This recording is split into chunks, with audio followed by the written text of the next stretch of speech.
What's up, everyone? This is Listen Louder, and today I am going to be making a video about how to build your own PC. This is something that is very common nowadays. A lot of people are wanting to build their own computers for gaming or video editing, and the advantage of that, it's a lot cheaper. You can personalize it how you want. Disadvantages, obviously, it's your own work that has to go into it, and you don't get any warranty on it. Sorry. But yeah, this is not the traditional, like, this is how you put, your motherboard and your case video. This is not an assembly video. This is a video about how to actually pick out the specific parts for your computer. And I've noticed that, videos about how to build physically your computer are a dime a dozen on the internet. They're all over the place. Some are very, very high quality, some are not so much. Videos on, which motherboard or which graphics card you should take. Those are also very, very common. But I haven't seen very many videos about how to actually go through and pick out a system.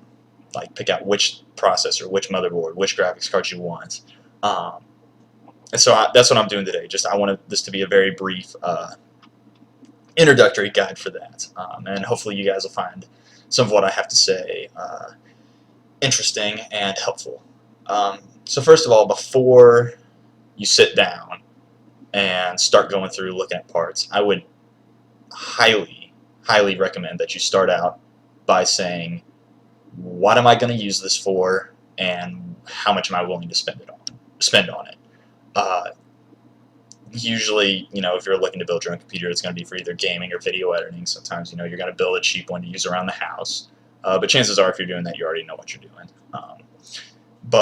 So just, what am I going to use this for? Am I going to use this for gaming? If so, do I want a super high-end system that'll run everything on Ultra? Do I want, a nice system that's going to be a happy medium that'll run everything for the next 2 years? That's not going to break the bank. That's important to decide up front, because that's going to affect, how much you're willing to spend on it, and also what parts you're going to want. Next up is, how much you're willing to spend on it.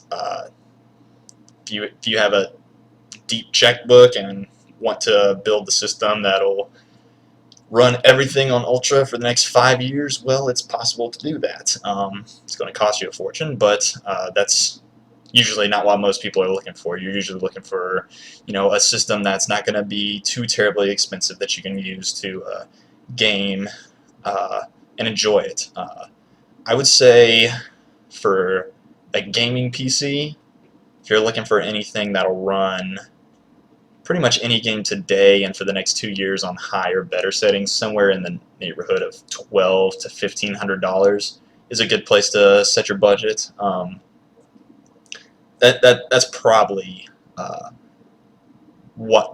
that's what I did whenever I built my computer. I think I built it for about $1,200, and it runs everything beautifully. So that's a good place to start. If you're looking for a computer that'll do video editing, you're going to want of course, like a big beefy CPU and motherboard and a lot of storage and stuff. So that you're going to be looking at probably in the neighborhood of $1,500 to $2,000 at that point. But those computers are very high end and will also game well, usually, depending on how much you put into your video card. But yeah, so next thing I would recommend doing is do some research on your own. Learn about computers and what goes into them, what different components are, what different things, like for example, what clock speed or cast latency mean when it comes to RAM and computer CPUs. There's a lot of terminology out there, and you almost need a dictionary to go through and look at a lot of these components and know just exactly what each one is and what they're doing. To make life easier, someone came up with this website that you see right here called PC Part Picker. Basically, this is a website that looks at all the different PC components that are on the market right now, and will look at different retailers, find the lowest price, and also show you any special deals that are going on. And it does a great job of presenting what each part's statistics are and specifications. So this is a very, very good tool to use if you're wanting to build your own computer. I highly recommend coming to this place. If you're looking for like some really detailed information about different parts, I highly recommend websites like Tom's Hardware. That's a very, very good one that's got a lot of hardware reviews on it and different benchmarks on games and stuff. So if you're looking at, buying a graphics card, and I would highly recommend going to Tom's Hardware, looking at what games you play and looking at what cards did best on those. Because a lot of times you don't always want the high-end card, because you're going to find that it's not really worth the price at that point. So I would suggest do your own research. Just Google Tom's Hardware. A lot of YouTube channels out there. Linus Tech Tips is a good one. Tech Syndicate is also a very good one. Probably put a link to all those in the description of this. But yes, so once you've done your research, figured out how much you're willing to spend and what you want to do with it, come here and you can get started on a build. Just click System Build, and it comes up with all the different components that go into building a PC. Pretty much most of these are necessary. CPU cooler is not, only if you're looking to overclock. Technically video card's not, but you're making a gaming system, so you're going to want one of those. And then the black ones down here are just extras. So go ahead and get started. For example of this, I'm going to use $1,200 gaming PC just as a budget point. So click Choose CPU. This is a good place to start. It's the foundation of your system. Everything is going to kind of flow off of what this is and what it's capable of doing. So yes, you have entered into this, and there's a giant list of processors. They're all over the place. Basically, if you've done your research up to this point, looked at benchmarks, you know that you want to spend $1,200, so that means you're going to look at about $200 to $250 on the CPU. If you want to go through and filter by certain criteria, there's all that over here. If you want AMD processor, for example, you can just check that. Only AMD processors are going to show over there. If you want 4 highly rated ones, you can just check those. You want a certain number of cores. I know which one I want, so I'm going through and selecting for that. Certain clock speed, socket, integrated graphics, or just power draw. You can search by any of that. And then within the list, you can sort by price, rating, speed, whatever. I know that I want the AMD FX 8350, and so you can click View, and that'll bring up a list of specifications about it. It's going to tell you all the features and tech babble. I may do a video on individual components and what everything means later. But for now, I'm just going to rush through this real quick. And then also it gives you a list of different retailers and what their asking price is. Newegg and Amazon are typically going to be the top ones. They're the best by far. They tend to have free shipping and handling, so the price is going to be lower as a result of that. And down here, you can see Newegg. They have a lot of combos that they have, so it's like you buy a processor and you want a certain case, video card, cooler, etc. They'll often have that bundled, and that'll save you, $20, $30. It's a really handy thing to do, and I would highly recommend looking at this for any parts you have. And then this gives you a graph of the price of this component. And if you're one of those guys who market watches and you see it dipping low, like, I don't know, if I were to buy this, a week ago, it would have cost me $15 more, or $14, I guess. I don't know exactly what that is. But yeah, so if you're market watching, you can just use that, and that'll show you when the lowest prices tend to be. But yeah, so just add that to part list. And cooler, I know for a fact that I want to overclock and add a cooler to it to keep temperatures low. And once again, you can see all the coolers here, different criteria you can sort by. If you want a water cooler, that's a great one. Sort by manufacturer. I want the Corsair H100i, because I really, really like that. It keeps it nice and cool. So yeah, just add that, and then choose a motherboard.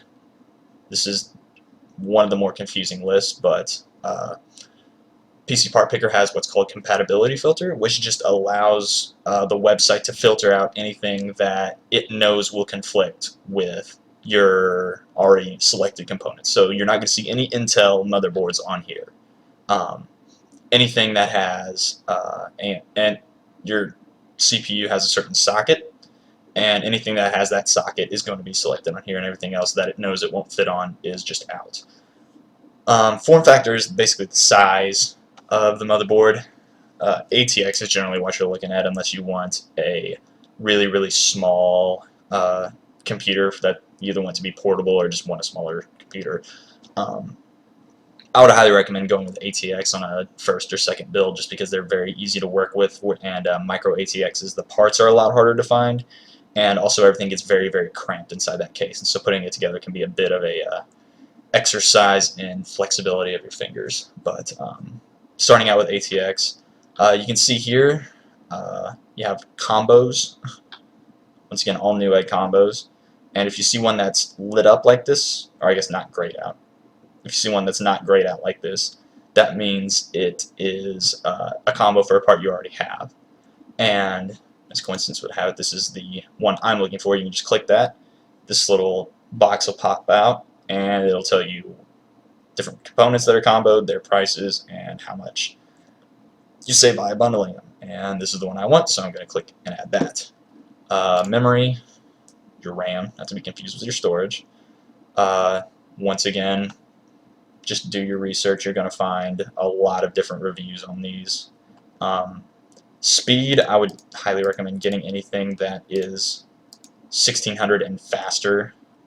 I think it 16 gigabytes, and 2 modules. CAS latency you don't need to worry about unless you're doing a high-end video editing machine. I like to sort by price per gigabyte for memory and storage, just because it tends to give you the best bang for your buck. Like, that's essentially what that set is.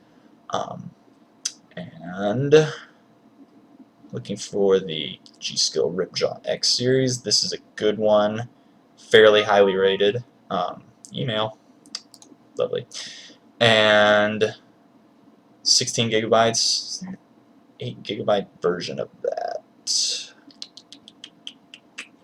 16 gigabytes is a little out of my budget range. That's going to be, it's about $40 more for 8 gigabytes. Ah, yes, here you go.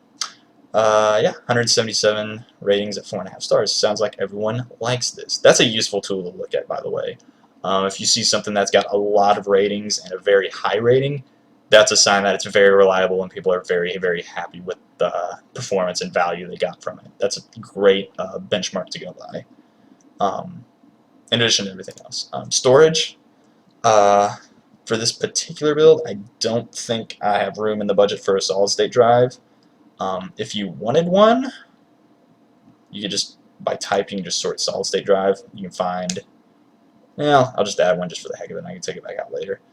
I'll probably look for a 120 to 128 variant, and I know for a fact that I like the Samsung 840 series, because as you can see, those are popular and highly rated, and this is about $100. That's how much you're going to spend on a 120 gigabyte solid state drive. And then just for storage, just find yourself a big clunky 1 or 2 terabyte disk. I'm just going for a 1, because they're very, there we go, because they're very popular and relatively cheap, actually. I like this guy. It's highly rated, highly popular. Barracuda by Seagate is excellent, excellent series. And now video card.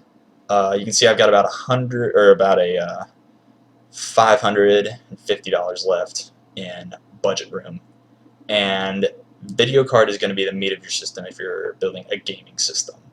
I would highly, highly, highly, cannot stress this enough, go through and look at benchmarks of different cards. You are going to find tons of differing opinions on different ones. Like, manufacturers each have like 5 variants of a single card, but cannot stress this enough. Go through and look at benchmarks. If you absolutely know what you're looking for, you can go through, search for it directly. If not, just use the tools you have here. I know that I am looking for a 770 because they're brand new and because they're shiny, and I want the EVGA. I want this guy because yes, this comes with a fancy fan. If you bring this page up once again, price point, I mean, it's only been out since like yesterday, so this line doesn't mean anything. Yeah, adding that. As you can see, space is starting to get tight now. If you want to add a second, yeah, this is why I was kind of hesitant. I may take that out in a second. But you can add a second video card if you're looking for SLI and a higher system. Case, ATX, once again, you got an ATX motherboard, it's going to get an ATX case for you. External bays, basically for like CD drives, internal bays, hard drives. Power supply, if one's included, that tends to be fairly handy. Rating, price. Go through, look at case reviews. Cases, you know, they can be very, very cool, very, very flashy, very cheap. If you're looking for that, you can get the cases out there for $25 to $30, but they're just made out of plastic. Usually build quality is not very good. For a system like this where you're going to want very good airflow for all these components you have, I would recommend getting a nicer case. And also, you know, let's be real, this is your baby. You're going to be spending a lot of time with this, showing it off to a lot of people. You want it to look nice.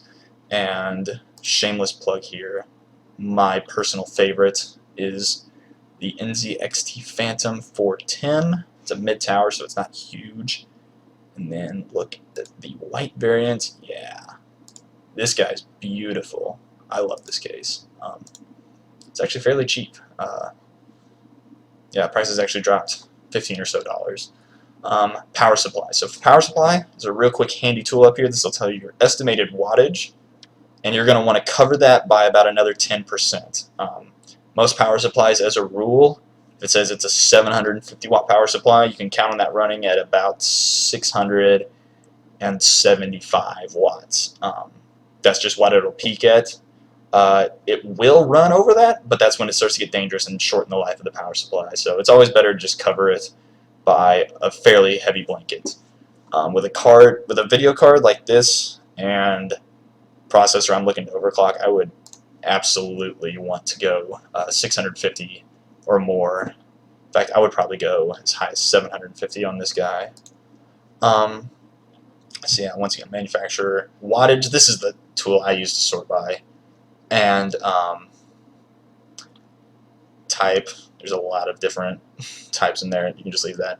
Modular power supply. Okay, so this is pretty handy. Most power supplies, if it's not modular, it's just going to have a whole lot of snakes of cables coming out. And it almost always is more than you need. So modular power supplies, the advantage of that is it lets you plug the cables directly into the power supply. So if you only need, you know, 4 6-pin connectors, you don't have an extra 6 just laying around and making your cable management harder. So if possible, I would highly recommend going with a modular power supply.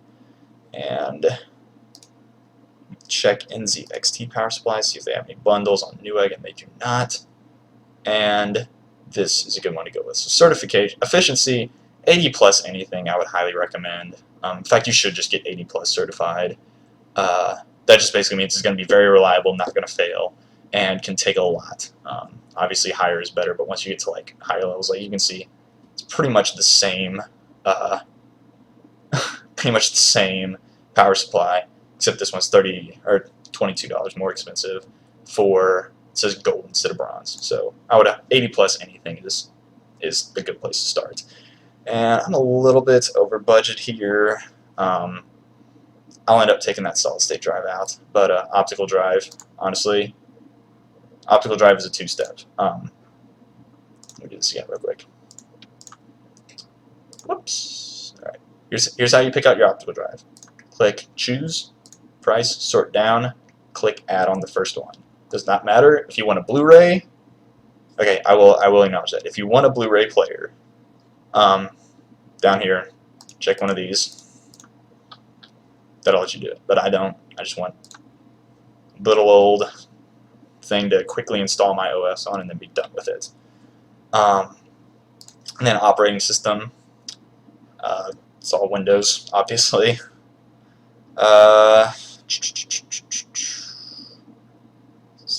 You're going to want a 64-bit system. I would go ahead and check that down here. And rating doesn't really matter. So yeah, you want Windows 7 Home Premium, Service Pack 1 OEM. That's the one everyone gets, as you can tell. It's also the cheapest one out here. You may want Windows 8. I personally hate Windows 8, so I won't be getting it. Add that in, and you can see I'm $150 over budget. Like $50 is a little wiggle room. It helps to have that in a budget if you like find a part that you really, really like and get really attached to. And it's $50 more expensive than the next level down. Having a little wiggle room in there is important. It's like, see, I realize I don't have room in my budget for this guy, so I'm just going to click remove, take him out, and boom, well within budget. If you wanted to add displays like monitors, wanted to add like keyboards and mice if you don't have those already, you can do that from here also. This is a fairly good list.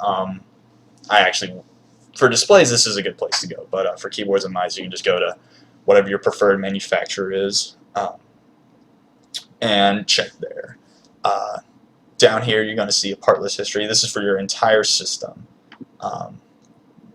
You can see it tends to be widely varied because you're going to see parts that are brand new coming out and parts that are older not going to be featured anymore, and some that are going to go on sale, some that are going to be outdated and released. But yeah, so once again, if you're a market watcher, you can come down here, look at this, and that'll tell you some things about it. But that is my system. And so just from here, you can just go on there and click buy. That'll take you to the specific website where those are being sold from, and you can buy them from there and have them shipped to your house. If you want to show it off, here's a permalink to this build, and you can post that, say, hey everyone, look at my cool computer, and then of course add pictures after you're done, because no one likes the guy who shows off his cool parts list and then doesn't take pictures of the handiwork. But yeah, so that pretty much is going to wrap things up. One more thing, if you're a Reddit person, Reddit has a Build a PC subreddit, and this thing is highly, highly useful. I would definitely recommend coming on here and spending a lot of time.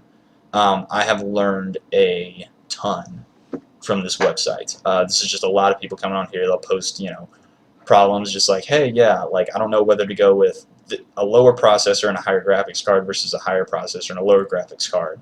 And people are going to post different links to different resources, different benchmarks of those.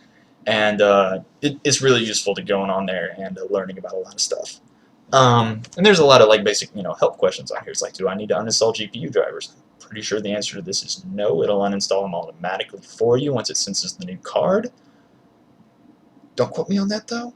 But yeah, so yes, this is a good place to go if you're looking for thoughts. Tom's Hardware, Linus Tech Tips, Tech Syndicate. Those are my four including Reddit, 4 go-to resources for this. And here's just a really great tool for you to use. So I think that will wrap it up. Any questions or anything? Let me know in the comments below. Thank you guys for paying attention, and hopefully you learned something, and I wish you the best of luck in the future.